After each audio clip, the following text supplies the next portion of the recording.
if it's streaming, and if it is, if it's not, let me know. Perfect.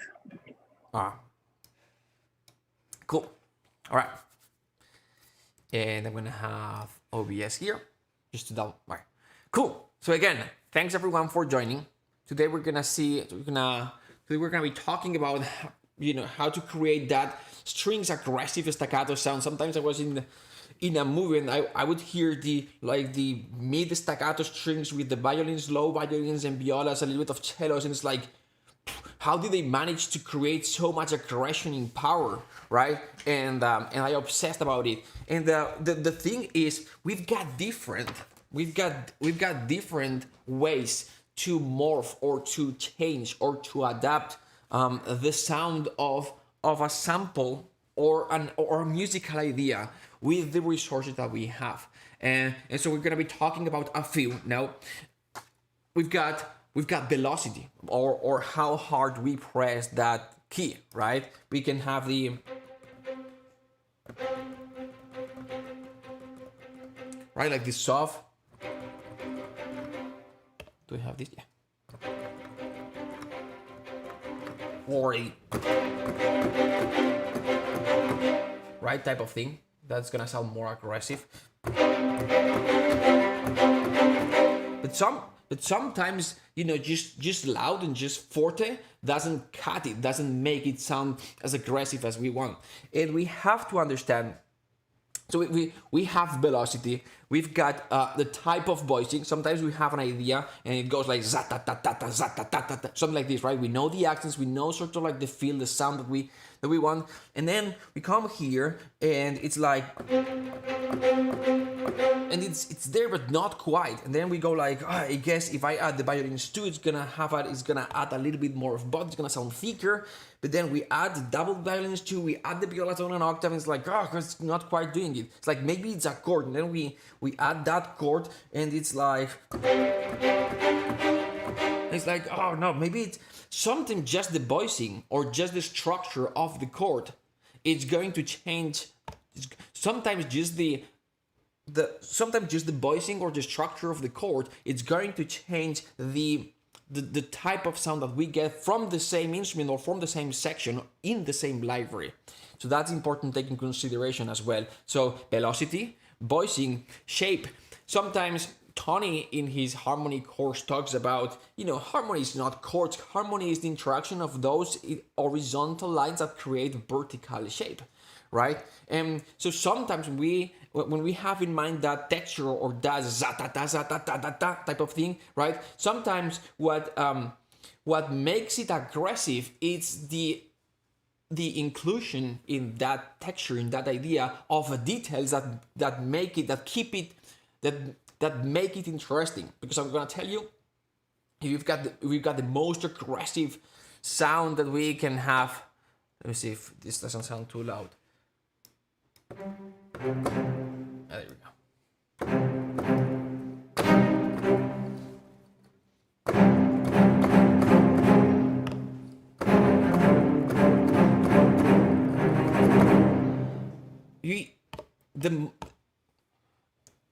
Even if we've got an aggressive texture like this, let me see if it's not too loud.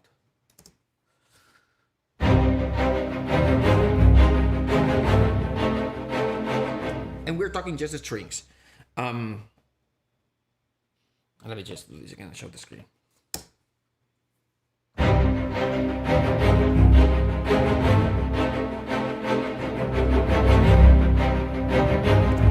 If it is not, sorry if it was too loud. If we keep this going for 30 seconds, we're gonna lose interest and it's not gonna sound aggressive, intense anymore. And so those shapes, like if it clearly is something very simple, like let's just C minor chord.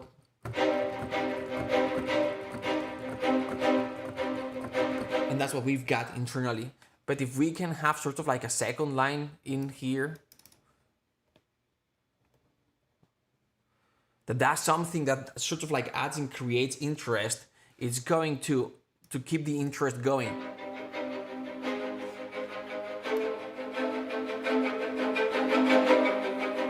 So if we've got this, And then inside you've got something like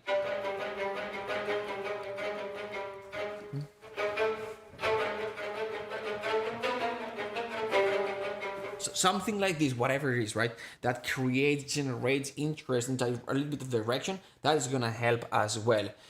So we talked about velocity, voicing, shape, stacking. That's a big one. Stacking either libraries, instruments, sections. Sometimes we're gonna go with like, got this idea, violins one, za ta ta ta ta ta, and it's like, okay, it works.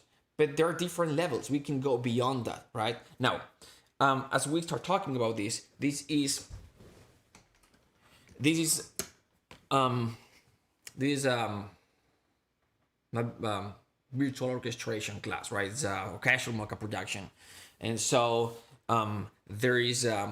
there's always this discussion: should it sound realistic or not realistic? And that's basically just it's just a choice, right? I want it to sound realistic, like it, and if we even know what realistic means these days, but I want it to sound realistic compared to what, right? It's like I want it to sound realistic compared to sort of like an Abbey Road professional orchestra, right? Like an orchestra of this size recording that type of space. Or I want it realistic, it's like more like small beginner orchestra in a not so perfect space. So what is the realistic sound that you have in mind? Is it the sound that you hear on, from classical composers, or is it more like cinematic music?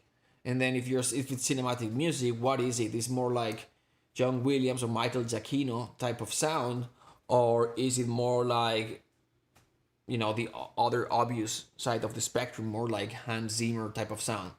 So it's just a choice, and it's perfectly fine if you want it not to sound realistic. It's perfectly fine. We are very used to it. Everyone that's not musician identifies that bigger than realistic sound as orchestral sound, and so nothing wrong with layering and stacking and doing things that wouldn't work with an orchestra. So if that is what you want, all right, but it's good to know what you're doing. But even if you don't know that wouldn't work with an orchestra, if it's never going to be recorded with an orchestra, it's perfectly fine as well. There's nothing wrong with it. I always recommend level up your skills and understand if it would work with an orchestra or not. So you know exactly where you come from and what things you're expanding upon from, if that makes sense. All right. Now stacking. Going back to stacking. Stacking is gonna change the sound, and it's gonna allow us to add things to the stuff that we don't have. Because let me explain. When we have an orchestra and we are there in the scoring stage, it's very nice because like you've got maybe the violas in that mid-low range doing those staccatos, and reinforced by the like maybe like the G string in the violins, which which has that darker character sound type of thing, and they are giving all they can. You can still ask them a little bit more. Can you add a little bit more oppression? Can you make it louder? Can we go up a notch? Can you add that one dynamic up? You can ask them those things, and they're gonna try to create that sound. And we are there, we're creating a sound in that specific moment, and that's what we can do because we are the group of people, and they can do those things. Now with the sample library, it's a recording that happened once back in time, and that's it. That's what we've got. And even though they try to make those libraries as flexible as possible, that's what we've got. And so when it comes to changing the sound, the only tool that we actually have is, this library has a little bit more of the bite and clarity and definition and attack that I want, but this other one sounds way more aggressive. And so by combining both, maybe I get the type of sound that I want. Now it's gonna sound bigger because I'm combining those two sections. Well, that's what we've got, right? And sometimes it doesn't even sound bigger. Sometimes one library adds more clarity and has a sort of like smaller room type of sound. The other one sounds more aggressive, but also has that bigger room type of sound. Depending on which one has more power in the mix, then sometimes if the one with the smaller sound still sounds louder, we're not gonna add that much size to the group. If they are the same volume, then yes, the group is gonna sound louder. But if one of them is a little bit louder, then we're not even gonna notice that difference on, oh, it's 32 violins. And when we put it in context with with the rest of the orchestration, it's just this orchestral samples type of sound, which no big deal. All right. So, and I'm gonna give you a few examples at the end. So that's that. So velocity, voicing, shape, stacking, accents.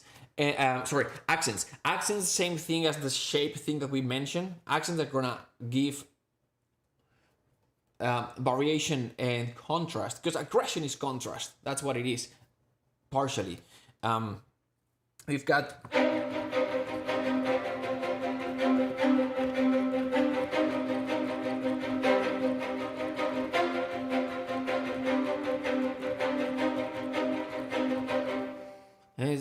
it's nice, but when we are in 2 minutes doing this, then it's gonna sound a little bit boring. Not boring, but and sometimes we want that. Sometimes we need the music not to stand out, but sometimes we need the music to say something. So in this shape we do.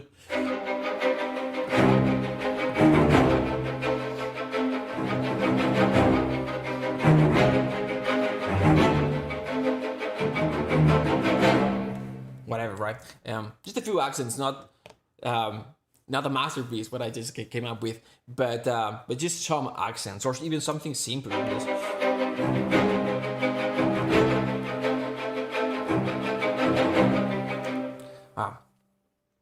So just a few ideas. So accents, and then finally separation. So in music separation, we've got at least 3 types of separation, like the obvious ones. Separation is basically what allows us to create clarity in the mix and for the listener to identify the different things, musical lines, ideas that are going on musically in that piece at the same time. So we can create separation 3 ways. We can separate the different elements left to right, and that's gonna create separation, right? If you've got the violins one here and the cellos here, it's gonna be easier to identify those, because we got the capacity to identify things in different places left to right, and it's gonna the more you separate them, the easier it's gonna be for the listener to understand, to differentiate those elements. So that's one. The other one is register. It's the higher pitch and the lower pitched instruments. And finally, it's depth. Depth is not as it's important, but it doesn't help gaining clarity as much as the other two, but it's also important, right? If we have them all sounding sort of in the same room, then we don't have that much depth. Now, if we start doing things that's more in like the production side of things, and it's still music, but it's more like this modern approach, bringing the production side of things inside the composing process, if that makes sense. We're composing, we're still not mixing, we're just composing. The first step, we're composing, but in the composing process, we've got a concept of, I would like to sort of have 2 orchestras, right? And we can have an orchestra that sounds more farther back and an orchestra that sounds closer, right? Maybe or maybe not 2 orchestras. Maybe we've got the strings orchestra and we want to have a second layers of violins and viola that have sort of a closer sound, right? It's like having a big strings orchestra and then a smaller chamber orchestra recorded in a separate room doing stuff to. And we can do those things. And what could we gain by doing those things? Well, the closer, smaller sounding orchestra, it's not going to sound as aggressive maybe, but it's gonna have more clarity, more definition. And sometimes we may want to add that line of the same staccato structure for the violins on top of the big violins 1 and 2 section that we recorded previously in that bigger type of like Abbey Road or Air Studios type of big cinematic room, into and add something that sounds a little bit closer. Or maybe it's the same room but with the closer mics, right? And we can do those things right, because we don't have control. We are not there with them. We can't ask the mixing engineer, hey, can I get a little bit more of the close mics here? right? We can't, well, we can do those things. We have the faders and all that, but sometimes we want to have another orchestra recorded in another space mixed with the first orchestra, and we can do those things to gain a little bit of clarity. Let's see all these concepts in action, all right? And then at the end of the class, hopefully this gave you sort of like an spectrum of things that you can do. Now at this point, it's sort of like, it's just theory or theoretical, right? But I wanted to put this first so we have a little bit of perspective. So now when I jam in here and I do compose a few things, so it doesn't feel like, what is it doing? Okay. And for many of you, maybe this is like super obvious and common sense. Hopefully for some of you, this was the first time that you hear this, and now you can see this in action. All right, do this. So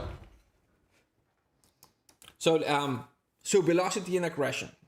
Velocity. So we can have something. Let's see. One sec. It's too loud. So we're talking about action strings, right? So we're gonna have lots of staccatos. We're gonna have that type of ostinato, right? Lots of repeated notes. That's why we are doing today. We're doing a lot of repeated notes. So, all right. So understand that even though soft, so low velocity may sound, well, this is not gonna sound like action. It can totally sound like action. Like if you've got something very simple like this, which basically, let me just open this for you.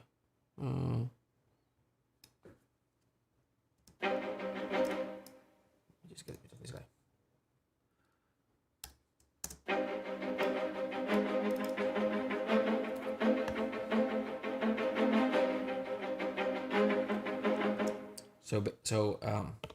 So basically, this is just the C minor chord, right?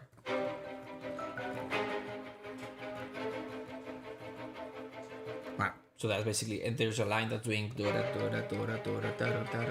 this internal, right? Right. So these are violins 1, violins 2, and violas.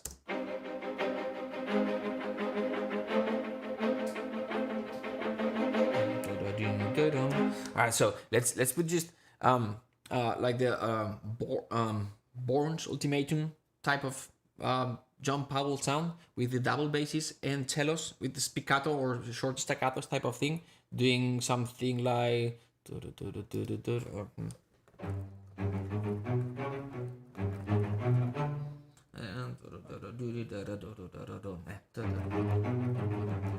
yeah, do something like this.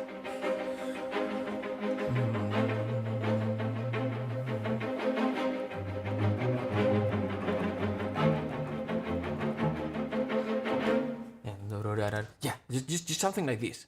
Let me just quantize this.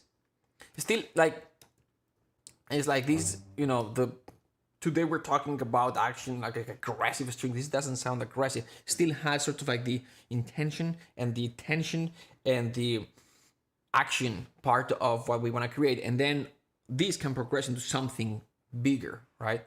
But I just wanted to point out that it's very low velocity, low in sort of like, it's very soft.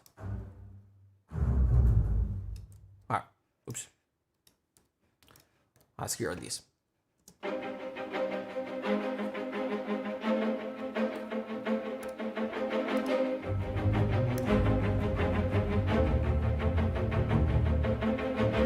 Yeah.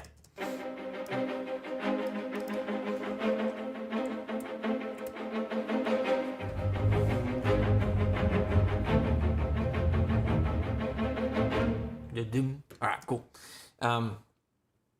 So okay, very low velocity, but still there's action, intention, and intensity. All right. So and obviously this now gives us the opportunity to be more aggressive if we change, if we create contrast, and then all of a sudden we've got, you know, something happens and we need to change more intensity, and we can grow. If we start with something that sounds super intense, then there's a limit, right, that we have. So And that's the genius. Well, one of the genius things about Hans Zimmer's, like we've got this 4 minute piece. It's always growing and growing and growing and growing. The genius part of it, and it's the same chords, the same 3 or 4 chords over and over again, but it's still growing and growing. And it's like how, and it's like the way you measure every change and calculate everything from here to 4 minutes later to be like at the climax, while you're still feeling for 4 minutes that and there's the same music all the time. They're still growing, growing, growing. It's taking control on those things, right? Not just thinking, okay, I'm gonna go for action strings, loud, all this like from the very beginning. We're gonna lose all that, the capacity to sound even louder, right? We can create that tension even with the lowest. All right, cool. Now voicing. So we talked about this. Let's just look about 2 things, all right? And we're talking about the strings. So we're gonna. So for the strings, I'm gonna go with violins, staccato. So for the strings, if it's one note, this is the sound that we get. Let me just 1 second. Let me just do this. We don't need to see that much. Maybe we can make this a little bit bigger. Yeah, that works. Okay. So for the strings,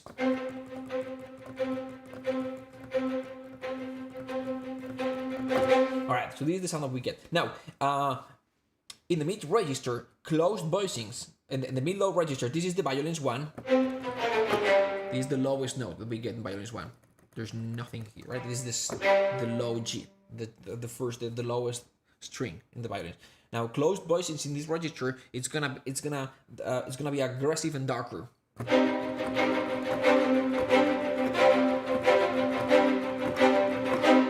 Right? Now, what I'm doing here is I'm using one patch, violins patch, and then I'm 3 notes at the same time, which means that the section is gonna sound bigger than it is.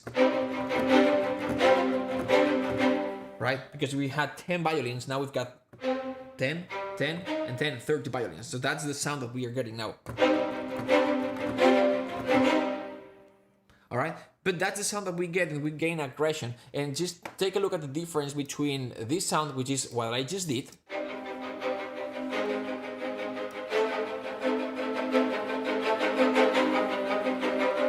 right? So basically it's just one track, violins 1, staccato, and this is.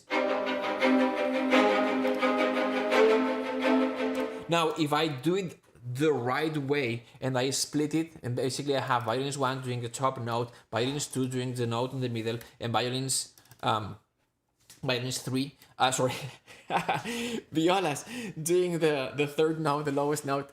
Then look at this, just compare. So this is just violins 1 patch, chord.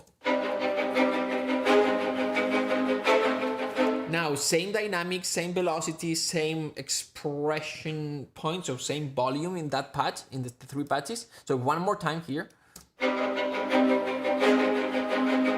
And now split.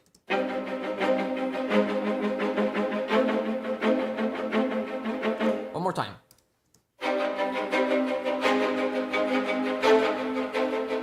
And then here.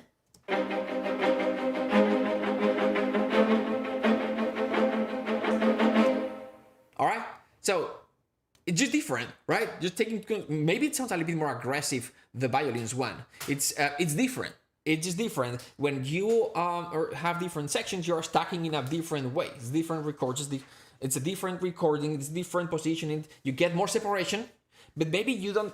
So you get more separation, but sometimes you may want separation. So separation, clarity, all these things always sound like the good thing to pursue. And sometimes we don't want that. Sometimes we want the,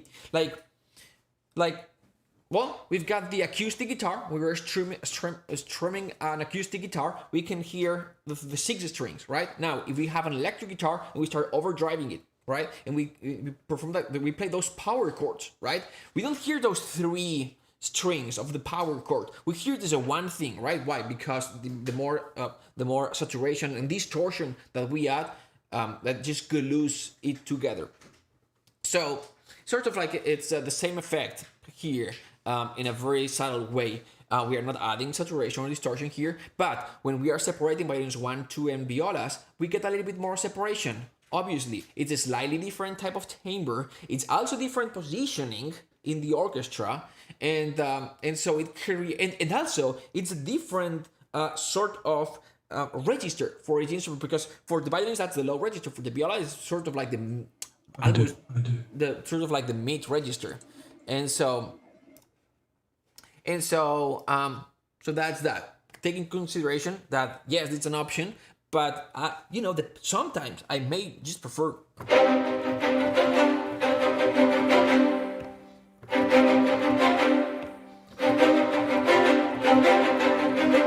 type of thing. Now, if you're like, no, I want this other sound,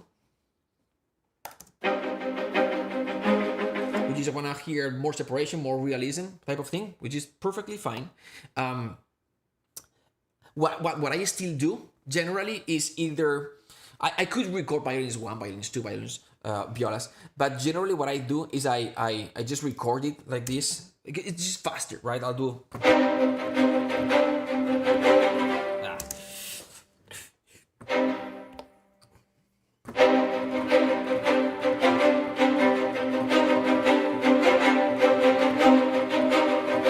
type of thing, right? And then once I get a thing that I like, then I will move it here and here, whatever it is, right? And then I'll delete. Okay, this is violins 2. I'll delete the top and the low note, and then these violas, and I'll delete these 2 notes here, and then I'll go here to violins 1, and I'll delete the second and the third line, and then I'll have them, you know, playing together like this.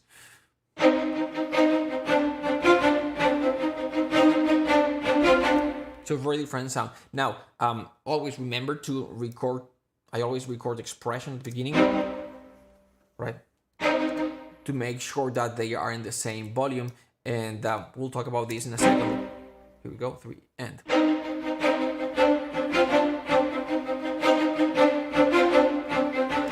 Alright. So that's that. Velocity. Voicing. Now, just one more thing about voicing. So one note is one note, right? In different register, we're gonna have different character. If we want sort of like the darker sound, if we want it to sound like one thing, like we don't want that much separation. Hey Richard, I'm gonna mute you. And if you've got any question, ask the questions at the end. And I'm gonna be answering questions. And so more. If you use just one section, it's gonna sound like more compact, like one thing.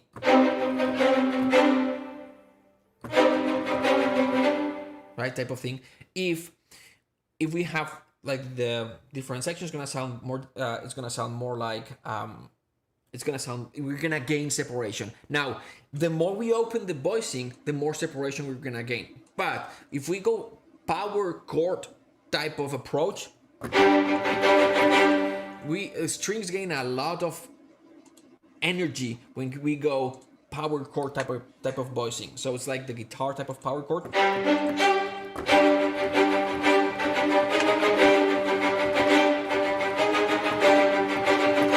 Right, and that's just violins. But if we go with the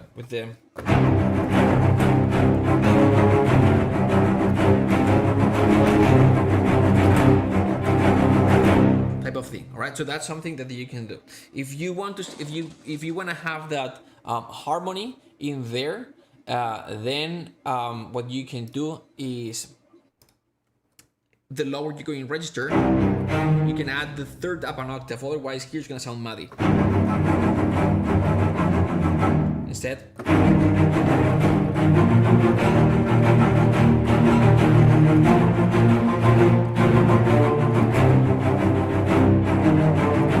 Type of thing, okay? Usually as the strings, we're gonna have the violins, gonna have a lot of power. Violas won't have that much power and aggressivity. The cellos is the section they're gonna have more power, type of thing. And the double basses, they just add that big low sound in the, but they don't have the definition that the cellos have, right? And so what I'm gonna what I do is that if I have that, as you saw here, whenever I want that lower strings line, I will either double basses with the cellos up an octave and maybe adding the bassoons as well. All right, so that's that. Now, stacking and accents. Let's come here and let's take a listen to this for a sec.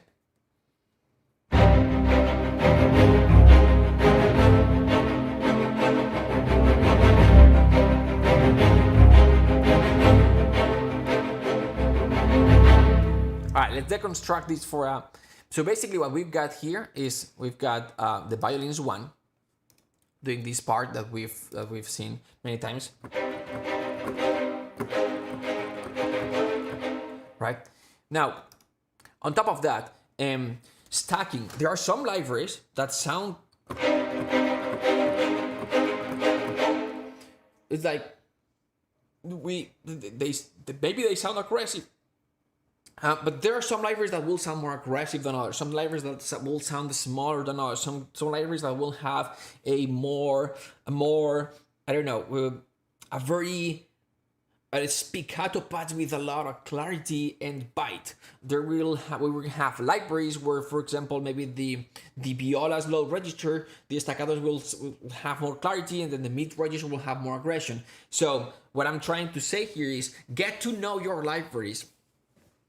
Because then when you are going for a specific sound, then you're gonna know where to go, right? Otherwise, you will need to experiment. This template, you've seen this template, it doesn't change much. You've seen this template for years and years. And for sure, you've seen this template for years and years. I keep using this, it sort of has the same structure. Down below, I keep updating it and I add things. And when I'm working on a specific movie, the movie that I'm doing right now, it has more like the 70s spy vibe, which is something that usually not in my template. So I needed to add a few things that I don't usually use that much. But for the most part of it, what I've got, it works for me. Plus, I know those sounds very well. I know those libraries very well, and I know where to go when I need. I know the pitfalls. I know how to overcome them. I know when they don't sound good, and I know how to hide those problems. So, for example, this sounds right. The one that we have here now. If we go here, though, those will sound more aggressive. Maybe not.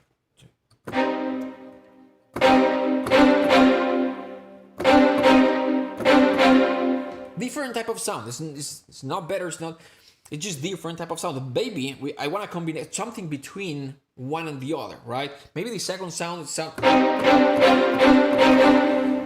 but too much room, right? And maybe I don't want that much room. Richard, I'm gonna kill you. All right, just muted you again. All right, cool. And so a combination of those two maybe get more of the sound that we want. So just this one, the first one.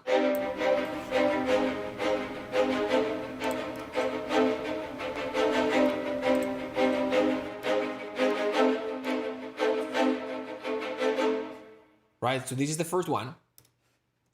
Now, if in combination with the second one,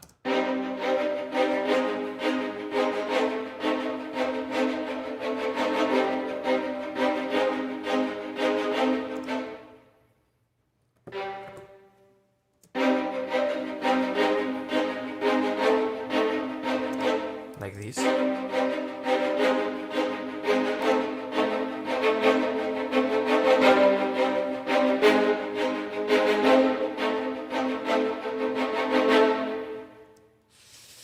And it's not perfect, right? It would need a little bit of work, but we start gaining a little bit of flavor and character that it may be desirable. Maybe it's what we want. So I get one more time, just the first one. And the other two.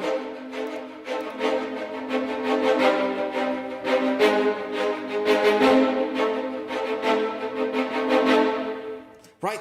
It gains, it's just a different sound. Now, I used violins 1 in that other second library to create those accents. If you look here, we're gonna have this violins 1. This is violins 2, doubling violins 1, just because I like the violins 2 sound better. I'm not trying to create something realistic here. I'm just trying to create something big. So the violins 1 doing the main thing, the violins 2 of that other library, doubling the violins 1, doing the exact same thing, just adding a little bit of that aggression, and then violins 1 of that second library, just doing accents. Now, those accents may seem a little bit out of balance when we solo these 3.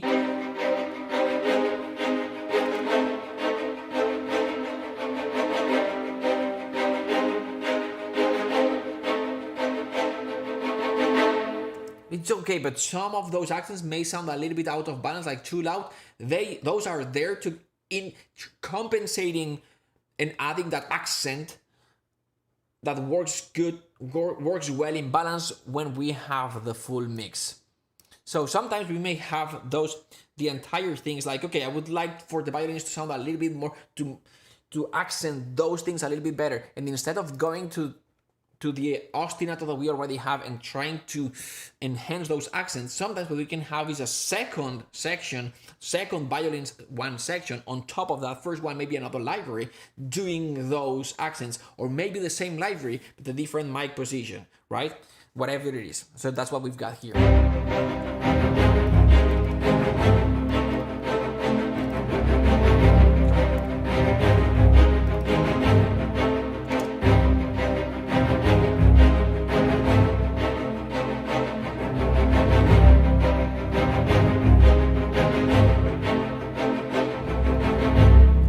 Creates the high strings. We've got the violins 1, 2, as I explained, and viola, and then we've got the other violins 1 here.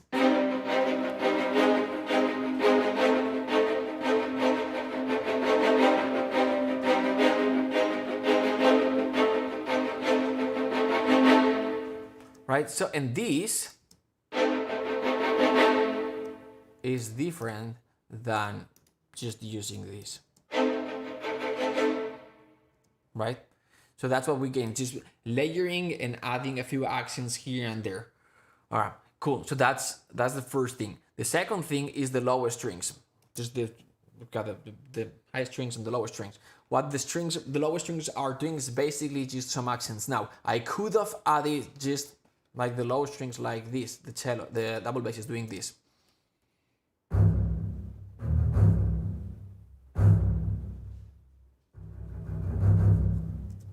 And it's just fine, right? Let me have everyone here except for know this. And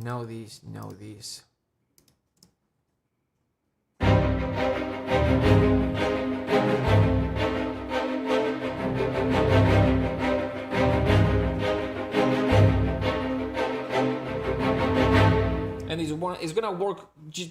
It's gonna work fine because we got there's a lot of clarity, like there's a lot of separation in register. We've got the highest strings here, and then the lowest, the double basses here, like lots of separation. So clearly very easy to distinguish left, like high and low.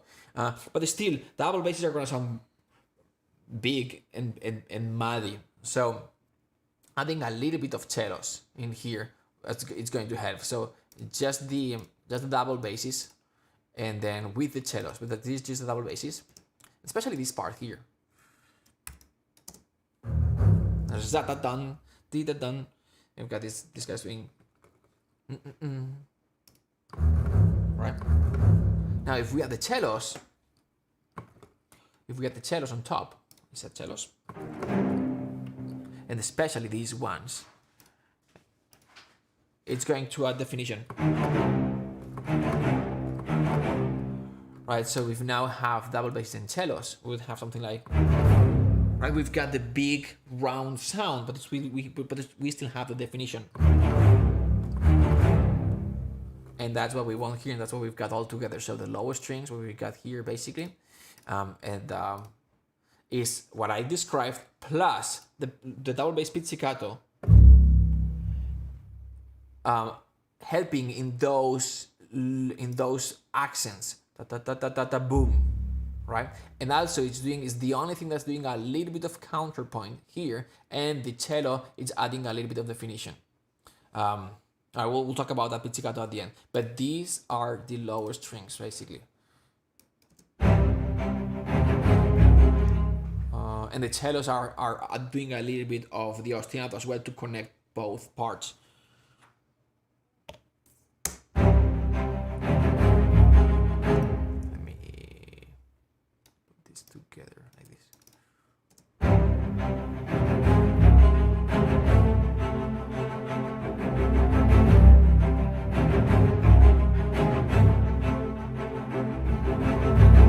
All right, so and up here the cellos in sort of like the high register for the cellos. It's not the best arrangement, but I don't care about if an orchestra could do this properly or not. I'm in my mind is what's the final sound? I'm using samples. I want this to sound like whatever, right? Like this is the sound that I've got in my mind. So the high staccato strings sounded like this, and like this.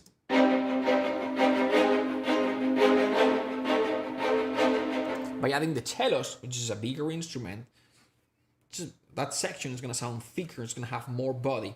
Even in the high register, I would add a little bit more of weight.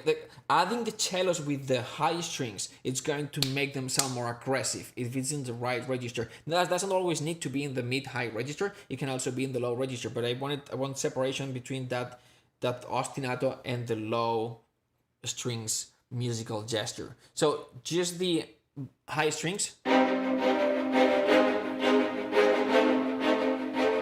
with the cellos without,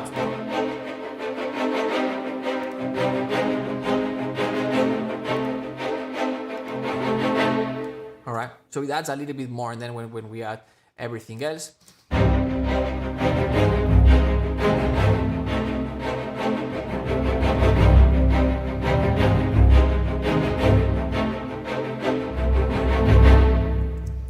and just one final thing. Well, let me just talk about this pizzicato. This guy here, it's adding the boom, but this is a sort of like a counterpoint. All right.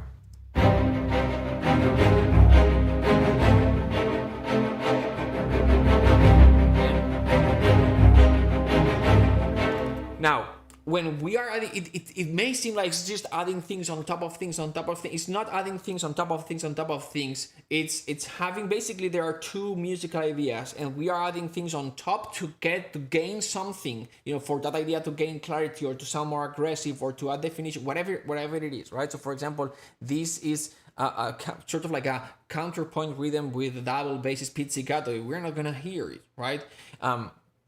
So what I did is I doubled it with the cellos, because cello, not pizzicato, but bow, is gonna have a little bit more of brightness in the timbre, and it's gonna add a little bit of definition. So if we put them together, the cellos and double basses, so the cellos and double bass here, double click. So we've got the double bass pizzicato is behind this. Let me just, there you go.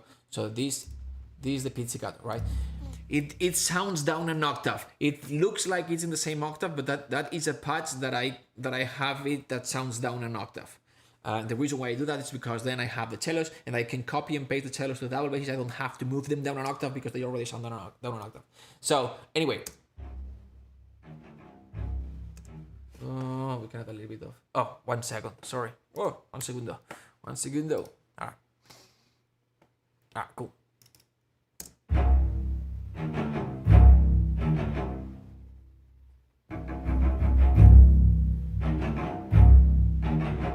All right, and all together, one more time, and we are done.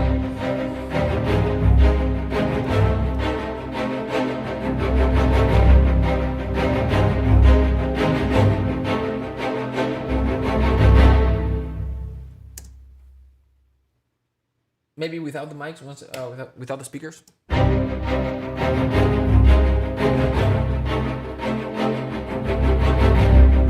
Or maybe with these.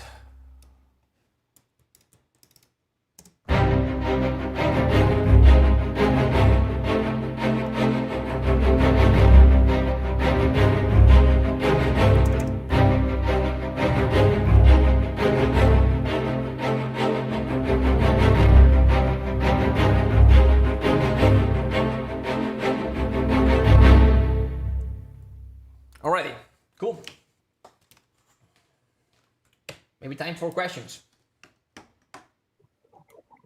Perfect. Okay. There are some questions. We had one of Cody. Cody asked about the reverb.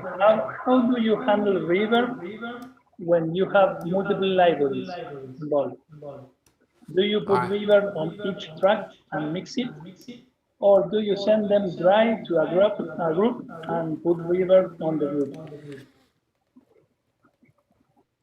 I don't. All right, cool. That's a great question. That's a very common question. It's a fantastic question. All right, so at the beginning I paid a lot of attention about reverbs, and now I don't care anymore. And let me explain. Let me clarify. And obviously, reverbs are super important. I usually think about reverbs and take care about that reverb thing during the mixing process. When I'm composing, I'm assuming when I'm composing, to me, it it's sort of a key. It when I'm composing, it's like if I were in the scoring stage. I've got the orchestra, it's a big room, and it has a little bit of that room reverb. It's not like a hall reverb, but it's a big room. It's like the Sony scoring stage or the Warner Bros. Scoring stage. It's a big room, and even though it has dampeners and all that, it's beautiful acoustics, more control, but it still has reverb. So I can hear the orchestra with reverb. That's the way they got recorded. If it's like the Air Studios, that room has a lot of reverb. And so when I am composing, I'm imagining that orchestra or the strings orchestra raw. The and raw is what is the sound that I get from that orchestra. Now then when I'm mixing, if I am mixing or if the engineer is mixing, it's gonna be the same process. Reverb can add to the sound. It can embellish it. It can elevate the sound. It can make it bigger. It can make it more epic, right? So sometimes, so we are going to use reverb. Reverb also super important and connected to your question. It's gonna make it feel like all these sample libraries that we have used a little bit. It will feel a little bit more connected, like them all in the same room. Now there are two types of reverb, right? Or there are many types, but there are two main types of reverbs. We've got the a convolution reverb, which is a reverb that's going to emulate a room, let's say Altiverb, and then we've got a digital algorithmic reverb, let's say Bahala. All right, that's digitally created reverb that maybe emulate sort of like a hall reverb, but it's digital and it's an algorithm that creates that reverb. So, and we use those reverbs and they're beautiful. So usually when I'm when I'm composing, I'm using libraries that already sound wet. So I don't really need to generate a room around those reverbs because I am using Cine strings or Speedfire strings. Those got recorded in those big rooms that already have that reverb, that room reverb, right? And so when I'm composing, I'm using those libraries the way they sounded in that room, the way that they got recorded. When I am mixing, yes, I will add a reverb on top of the strings or top of the different libraries, and usually it's going to be a similar reverb. Let's say for the strings, it's going to be the same reverb sometimes. Other times I use different reverbs because I want to get more separation. I don't care about them feeling like they are this is the same group of people. If I wanted a more realistic sound, yes, I'm gonna use less reverb. If I want a more produced, more separation type of sound, I'm gonna use very different reverbs. I literally, instead of having a bass and sending from each track to that bass with the reverb, I'm gonna insert reverbs in each track. It's gonna be very different tracks. If I wanted something like if it's a hybrid track and and I want separation, so a very produced type of sound, and I'm mixing it myself, then I may actually use. So the answer to that. So what is this? Oh, I see. So the answer to that question is. So the answer to that question is it depends. It depends on what you want ultimately. But when I am composing, I don't use reverbs. I can use reverbs if I have a few reverbs here, if I need them.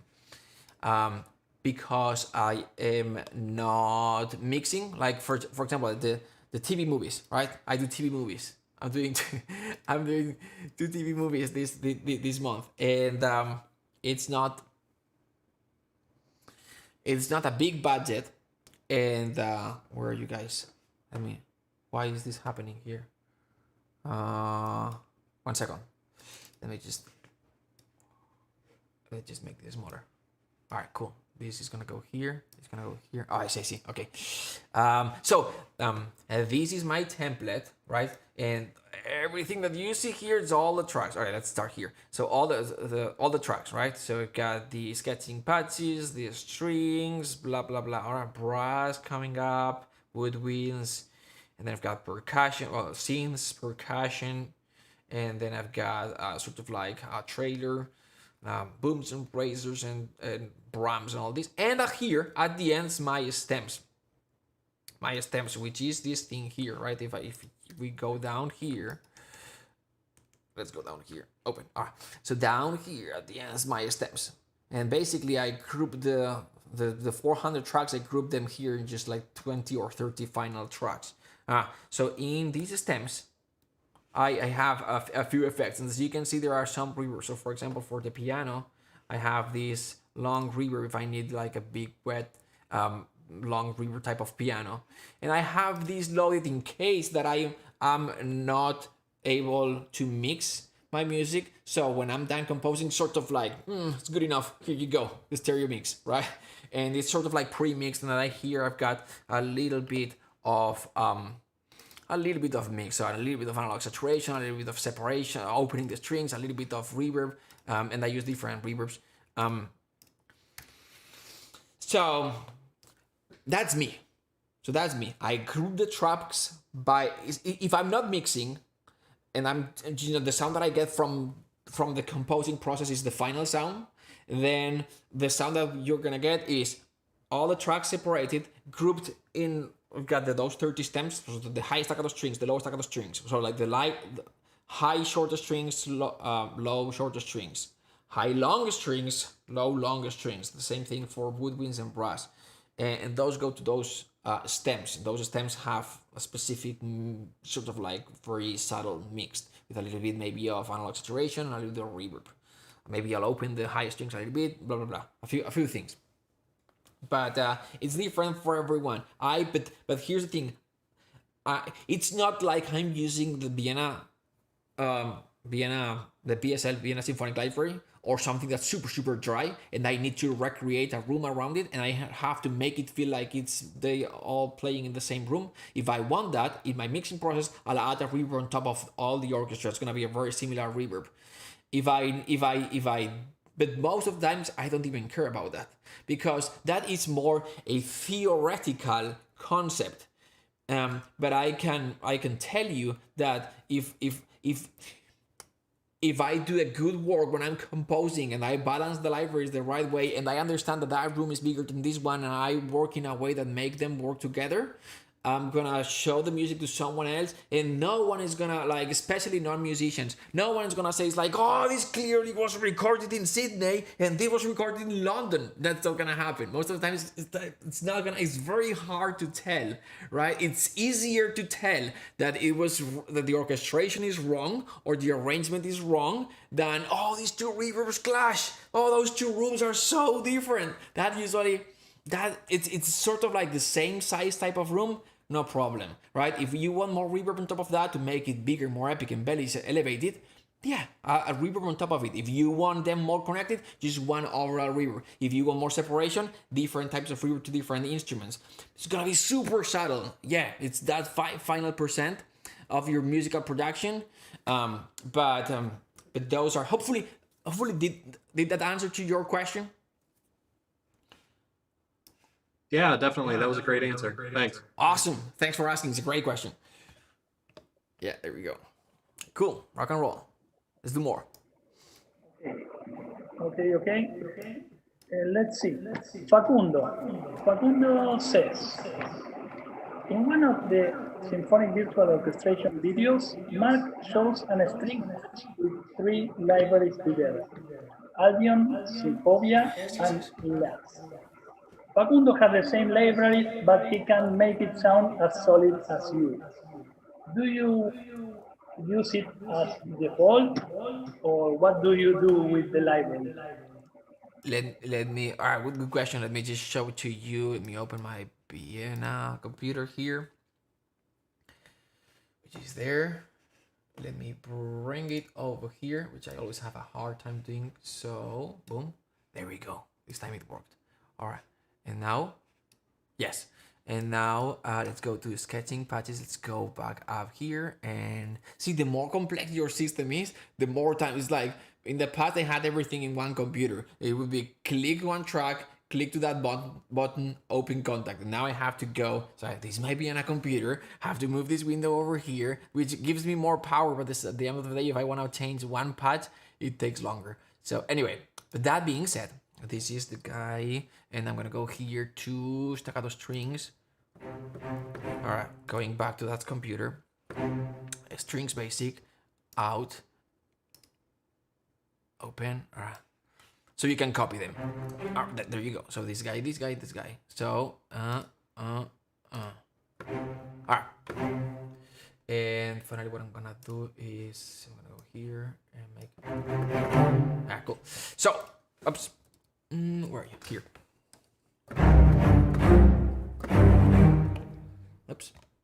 So we're talking about, you can do this, Mark, okay. We're talking about the Hans Zimmer type of, or like Transformers, Jablonski type of sound.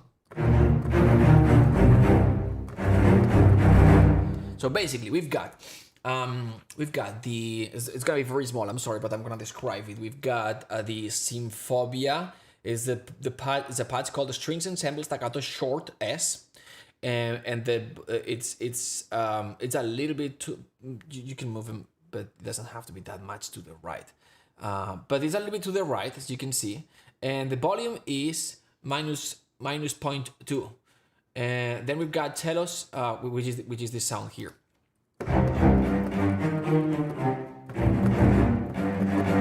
All right, so this is Symphobia, old library, but it still sounds good. Then we've got Albion 1, it has the bigger, more bottom end, bigger type of sound, but not as much clarity and not as much aggression. The problem with Albion is that it doesn't have that aggression, and so, but when you combine it with when you combine this guy with that old Symphobia library,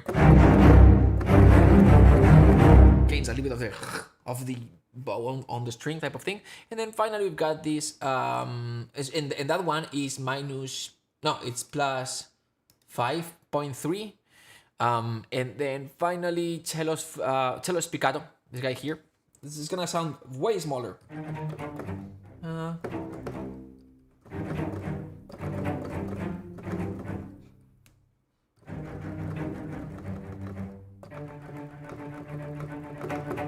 And it adds that a little bit of detail and bite to the sound. And all together, if you want more clarity,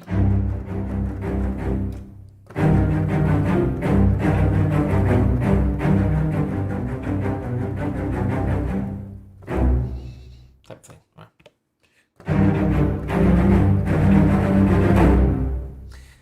There you go. I wish I could zoom in, but sort of like, maybe I can do this. So this is not, this was about around here. This is the, yeah, Esteban, shoot. Perfect. Another question. Okay, there is one regarding the metrics. No, he said it's important the measure to 332. The division and subdivisions are important in this kind of cue. Yeah, absolutely. So, I went with a 4/4, and I did 3/3/2 type of thing, and that last one, it's a great question. There's a 7/8 as well, that works great, or the 5/8, but the 7/8, yeah, you can do 1 2 1 2 1 2 3 ba ba ba da da dan dan za da da dan dan da, which is super typical. So yeah, absolutely. There are more action type of rhythms, and that work great. Those odd meters work great for action. And then if you've got, but then you've got the more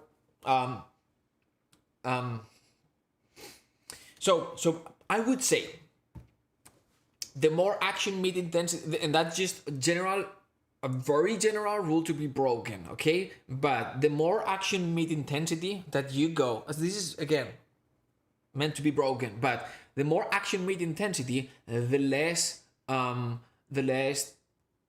less syncopation, the less abrupt, the less sudden changes in the rhythm there's gonna be. And it's gonna be more symmetric. The typical type of let me forgot how to do this. The typical type of, let me see. I'm gonna move you here 1 second. I'll bring you back in a sec.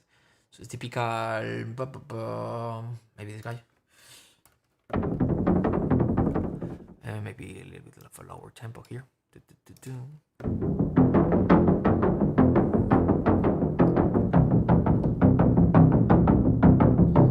Right, and on top of this, we're gonna build a string,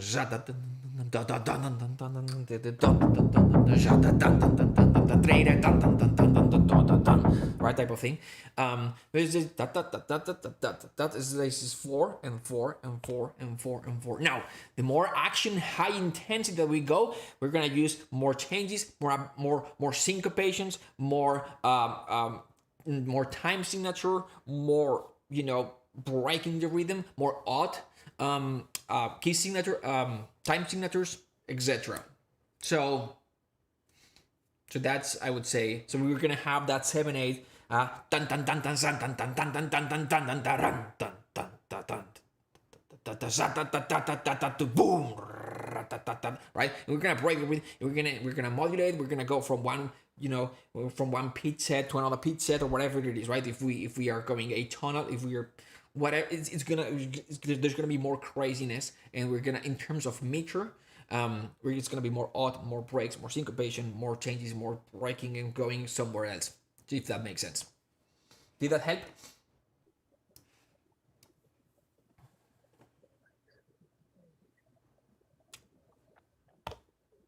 That question was by Facundo Amalgam. All right, Facundo, great question. Okay. Piazzolla. Astor Piazzolla. Okay. Another question. Antonio asks, it is possible to supplement low short bass and add definition to the low string notes using a very dry piano in the low register? Oh, yeah, definitely. Absolutely, yeah. Piano has a bigger range than the orchestra in terms of. So yeah, absolutely. This one at the moment is super dry, but yeah, imagine that it's super wet at the moment. But imagine that it's dry, and yeah, super dry. But just imagine having like the there's double basses with the piano. Yeah, it totally is super typical. It works great. It adds not just adds definition, but also adds aggression to the sound. It works great, and also to the sort of like the low strings and brass stacks, wah type of accents. With it just if you just hit the piano in that sort of like in that low type of thing. So I'm just hitting the piano, and you're just gonna, and no reverb. It has a lot of reverb, but yeah, it's gonna add that aggression to that, and it's literally a hammer hitting on a string, so it's gonna add that attack and that aggression that the string doesn't have. And on top of that, you obviously would have like the very low monster brass type of, three.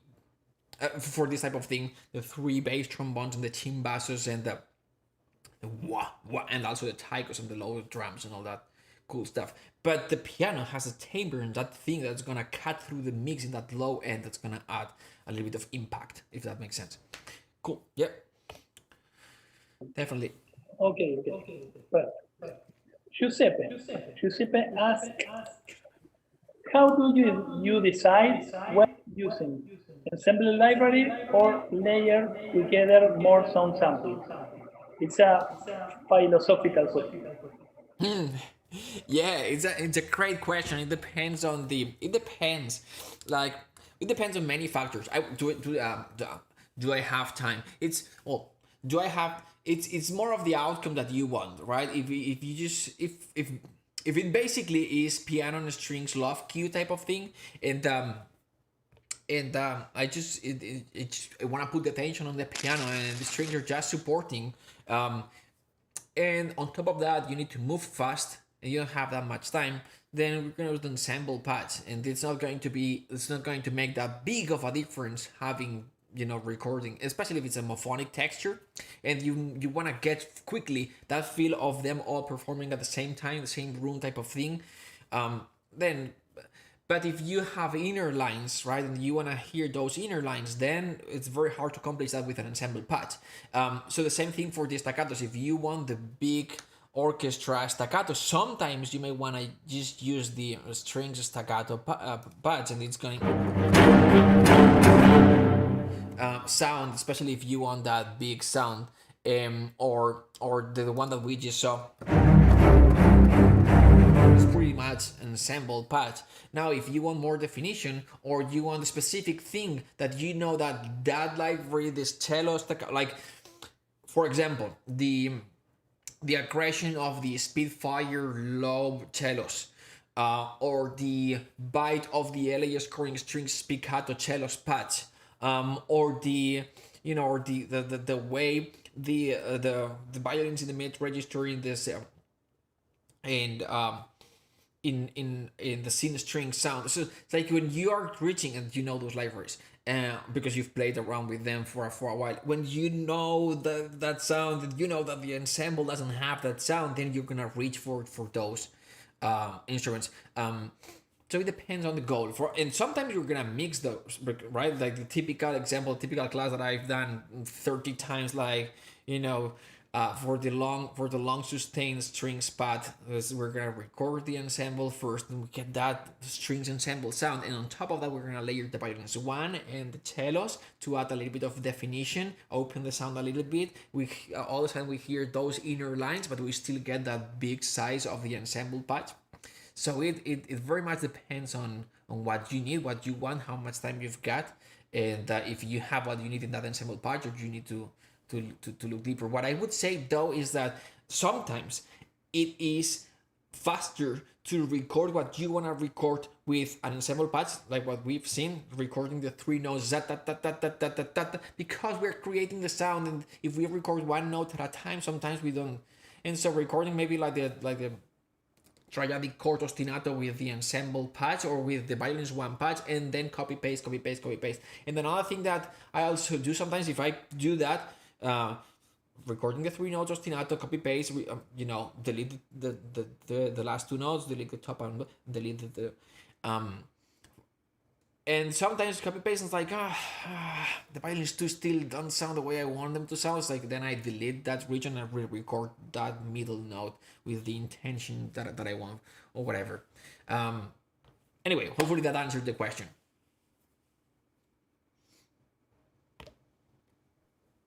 Another one? Mas. Yes. Thomas Kisala asks. Yo! For example, staccato strings can be more powerful. Staccato is only bounce on the strings, so you can't get forte. You can't? You can't get forte because you are bouncing the bow on the strings. So what way we can do to do a realistic sounding loud sound, no? Yes, yeah, definitely. Or the ricochet type of thing. Type of thing. It's a great question. So it's right. We've got the aggressive staccato, and then we've got what the library is called the spiccato, like the bouncing type of sound, which doesn't sound aggressive. It's like, but if you want if you want both, you can't. You either want You either want one or the other. The answer to that question is just use both and decide which one you want more. And so the way I would do this is, with the aside, sorry. Let's just imagine for a second that we have, let's say, for example, so I've got these. I'm just gonna go with this. All right. Let's imagine that these are violas. Yeah. Let's do this. So very, very simple and straightforward. Nah, it's super loud.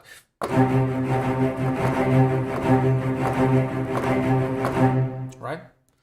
Now, I know that my C string violas have that, even if it's a staccato, in that lowest note, it's gonna have that sort of like spiccato type of feel where it's viola short. Still staccato, but still definitely doesn't have the aggression that I want. So I'm just gonna hit J, saving. All right, cool. All right, so I'm gonna move this here. I'm gonna just copy and paste. All right, and so now what I've got is these two going on at the same time. And so basically what I'm gonna go is I'm gonna go in here and I'm gonna decide how much of these I want. Well, yeah, exactly. That's what I'm gonna do. This is the viola. One more time. Maybe this is what I want. And so this is what I'm gonna record here. That's exactly what I did. See, I recorded this bit of expression data, and that's the value that I want. So I'm gonna go here and merge those two, and this. Let's see. No, sorry, here.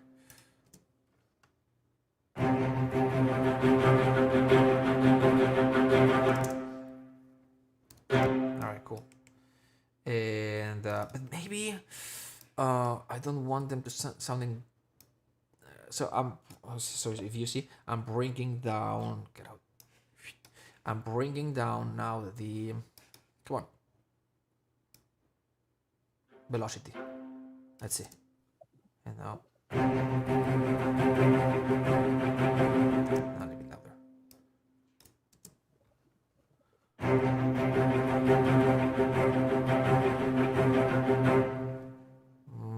Okay.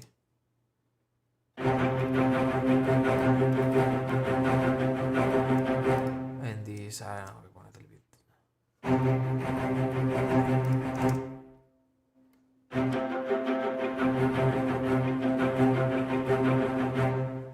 That's it. That's gonna, oops. So I'm gonna get rid of this guy here. Louder. That's it. All right, cool. Yeah.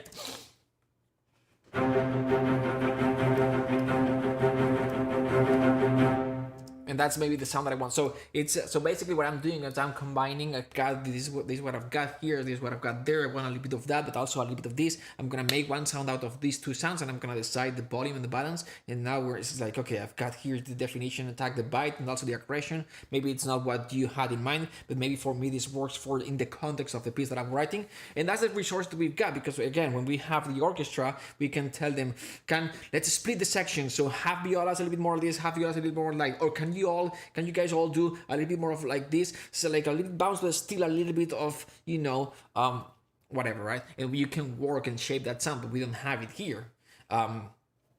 So that's the approach that I would take, and it's maybe just one solution, but hopefully did that help? Did that answer your question? Yeah, thank you very much. All right. Okay. Two more.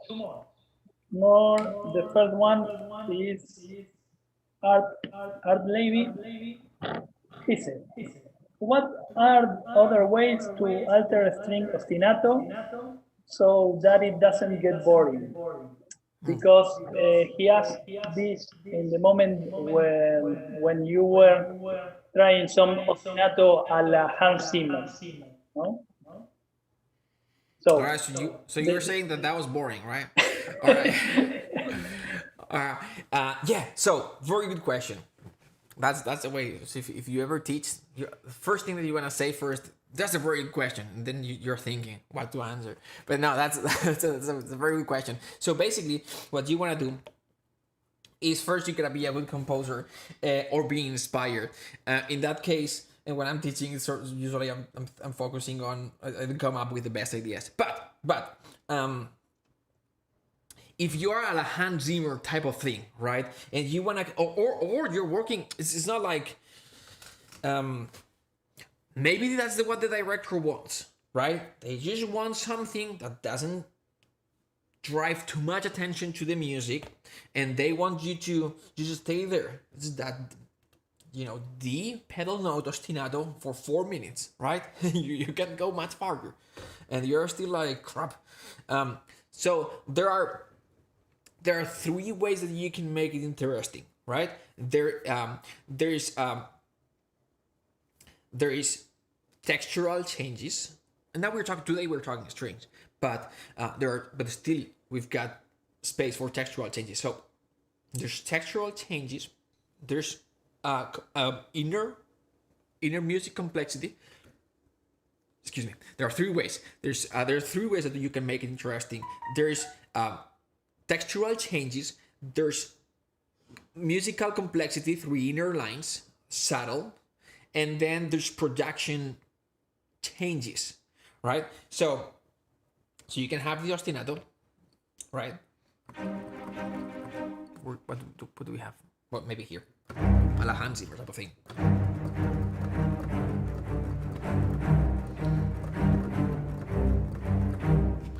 And maybe, yeah.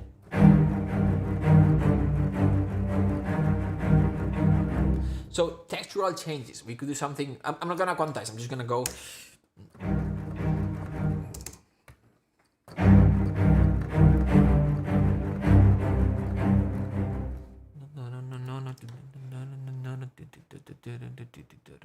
I'm not gonna change a lot, right? The first thing that I feel is like, ooh, we're gonna change, because I'm usually, when I'm composing for myself, it's all about contrast. It's going from one place to another, but if we needed to stay sort of in the same place and still make it interesting musically,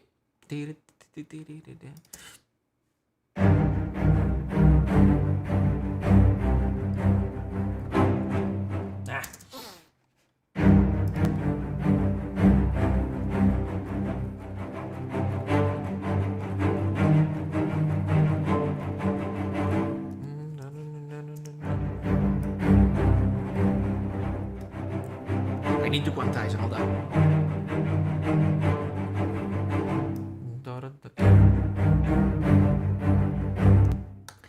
So the obvious changes here, but then inside here you're gonna start adding things, right? And within the same texture sort of thing, right? And you can add a little bit of color with the string, with the violins. Let's go for here at the beginning.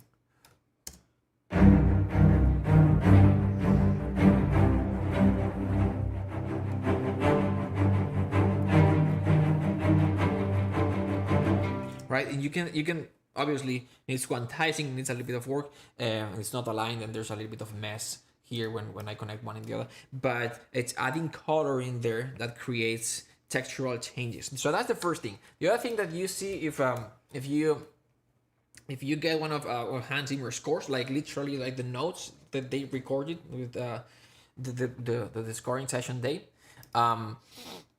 there's a lot of repetition, and there's a lot of repetition in there. But usually what the orchestrator will do to make it interesting, because the orchestra doesn't sound like samples. One thing you can do, with the samples, you can just repeat the same thing. It's gonna somehow sound, with the orchestra, it's not gonna sound, you have to thicken that sound. So you're gonna see the orchestrator adding inner lines, and when you had this thing, or this thing,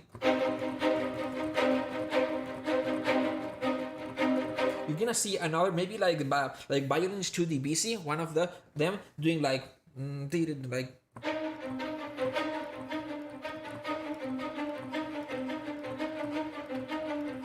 on top of that, which is, for example, if we had this.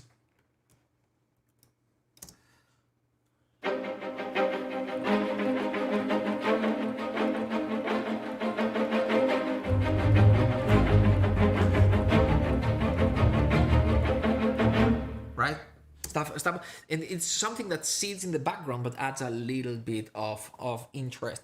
And then the third, so textural, inner lines, musical complexity, always very subtle. Keep it subtle, because otherwise it's gonna take from the main element, which is that staccato that's creating that pulse and intensity. And finally, production changes. Like we can have, like in production, it's when I'm talking about sound, right? We can have and we can go from like an orchestra that sounds more wet and with more reverb to something that sounds drier, and that can have a dramatical impact in the music that actually is serving and helping the picture, whatever it is, right? And it's like if we've got this big massive string sound, and then all of a sudden, like,